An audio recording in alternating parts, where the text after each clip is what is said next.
कितना भी अगर कोई वास्तु दोष बता दिया, पितृ दोष बता दिया, काल सर्प दोष बता दिया, कितना भी अगर कोई दोष बता दे,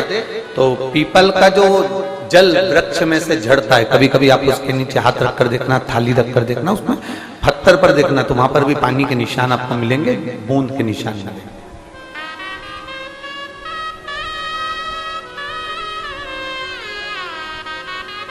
मात्र उस पीपल के वृक्ष के जल की एक बिंदी,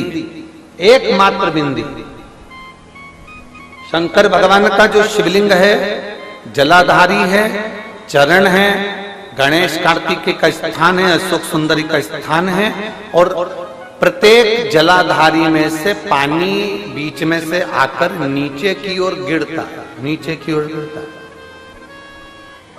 आप लोगों के स्मरण में हमने पहले भी बताया कि राइट में किसका स्थान है? गणेश जी का, लेफ्ट में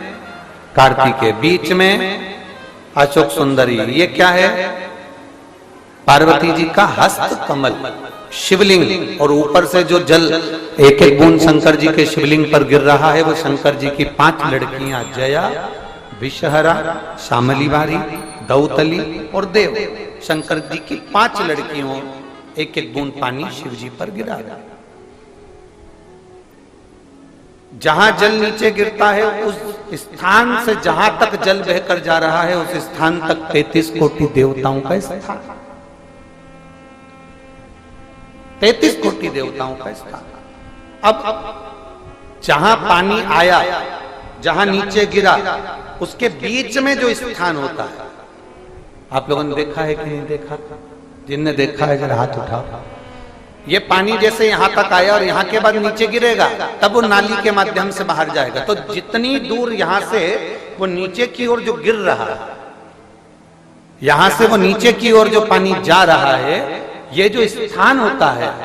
ये हमारे 3 दोषों को निवारण तुरंत कर देता है। एक हमारा पितृ दोष, एक हमारा काल सर्प दोष, और एक हमारा वास्तु दोष का निवारण ये तुरंत करता है। और ये तो हमने केवल आपको शिव महापुराण के माध्यम से बताया कि ये 3 दोष का निवारण कर देता है, पर यदि कभी आप ध्यान से लिंग पुराण को पढ़ेंगे, आप यदि लिंग पुराण को पढ़ेंगे और गीता प्रेस गोरखपुर की लिंग पुराण को लाकर यदि आप पढ़ते हैं, या गीता प्रेस गोरखपुर की शिव अंक को भी आप अगर पढ़ेंगे, उसका नंबर हमारे स्मरण में नहीं आ रहा है, शिव अंक को भी अगर आप पढ़ेंगे तो उसमें भी आपको वर्णन मिलेगा कि हम तो केवल 3 दोष का बता रहे हैं, पर हमारे शास्त्र तो यहाँ पर और भी दोषों का वर्णन कर रहे हैं। जैसे किसी ने बता दिया आपको शनि का दोष है, किसी ने बता दिया मंगल का दोष है, किसी ने बता दिया आपको केतु का दोष है, किसी ने बता दिया आपको राहु का दोष है, किसी ने आपको कह दिया कि बृहस्पति का दोष है, किसी ने कह दिया आपको ये वाला दोष है। दुनिया के जितने दोष, पीपल के वृक्ष के झड़ता हुआ जल की एक बूंद का स्पर्श, भले वो सूख गई हो, उसका एक स्पर्श मात्र जहां पानी नीचे की ओर गिर रहा है, उतनी परिधि, उतनी जगह के बीच में जहां से पानी गिरता है, बस उस स्थान पर अगर वो उंगली अपना नाम और गोत्र का स्मरण कर कर भी लगा दी जाए और एक लोटा जल चढ़ा दिया जाए, तो ये जितने दुनिया के दोष हैं वो अपने आप समाप्त हो ही जाते हैं। शंकर की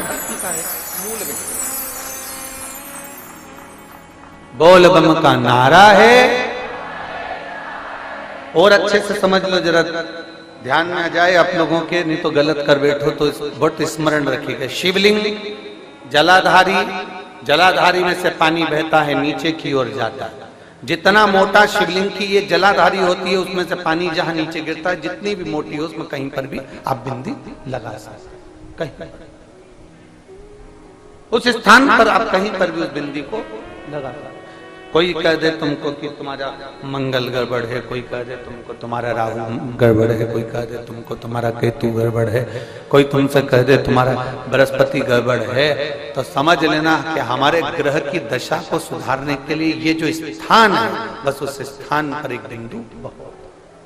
एक। अब आज के जमाने में आपने देखा होगा, जब से आप शंकर जी को जल चढ़ाना प्रारंभ करें, जब से आपने शिव महापुराण की कथा सुनना प्रारंभ करी, तब से आपने सुना होगा कि कोई भी अब ज्यादा आपको सुनने को नहीं मिलता कि वास्तु दोष हो गया, कि पितृदोष हो गया, कि कालसर्प दोष हो गया। इसके पहले का जो समय था, उस समय किसी को भी पत्रिका दिखाओ, किसी के पास भी जाओ, वास्तु दोष, कालसर्प दोष, पितृदोष, ये सारे दोष चलते रहते थे। पर तुमने जो एक लोटा जल शंकर भगवान को समर्पित करा, तुम्हारा चढ़ा हुआ जल उसी स्थान से नीचे गिर रहा है जहां हमने बिंदी लगाने का बताया, वहां से नीचे गिर रहा है, तो तुम्हारा दोष जल चढ़ाते चढ़ाते अपने आप वो दोष समाप्त होता चलेगा।